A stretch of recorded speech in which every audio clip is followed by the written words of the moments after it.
dans le cadre de l'interculturel, je vais vous présenter la Lettonie. Donc, tout d'abord, je vais vous présenter brièvement le pays, vous parler de sa politique, de l'économie, de l'histoire et de la culture lettonne.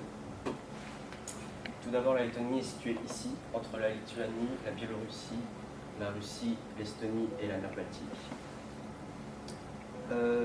C'est une république parlementaire dont la capitale est Riga. Sa superficie est d'environ 65 000 km² pour 2 millions d'habitants. La langue officielle est le letton. La Lettonie est un pays membre de l'UE depuis 2004 et de la zone euro depuis 2014. Le climat est tempéré et ils ont des hivers très froids. Au niveau de la politique, voici Raymond Bégioni, qui est le président depuis 2015. Son parti est le NPZ, qui est le Parti vert de Lettonie. Et le président letton est élu par la Saeima, qui est le Parlement letton. Au niveau de l'économie, le PIB letton en 2015 était d'environ 46,4 milliards de dollars. Sa monnaie officielle est donc l'euro depuis 2014.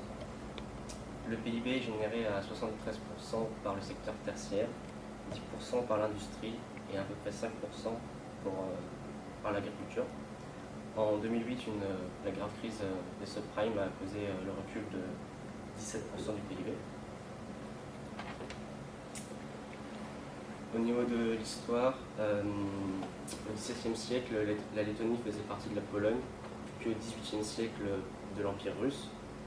La Lettonie a deux dates d'indépendance. Tout d'abord vis-à-vis de la Russie, le 18 novembre 1918, puis de l'URSS le 4 mai 1990.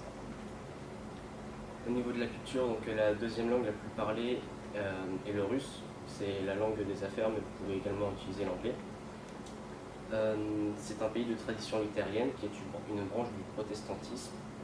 Et 20 à 25% de la population est affiliée à trois religions chrétiennes, le protestantisme, le catholicisme et l'orthodoxie. Un an sur 5 a lieu le festival de la chanson où tout le monde sort dans les rues pour chanter. Pour aller en Lettonie, vous n'avez pas besoin de visa, vous avez juste besoin d'un passeport ou d'une carte d'identité valable. Si vous voulez rester plus de 90 jours par semestre dans le pays, il vous faut un droit de résidence. Pour saluer un letton, vous devez lui serrer la main. Et si vous êtes invité chez lui, apportez des cadeaux.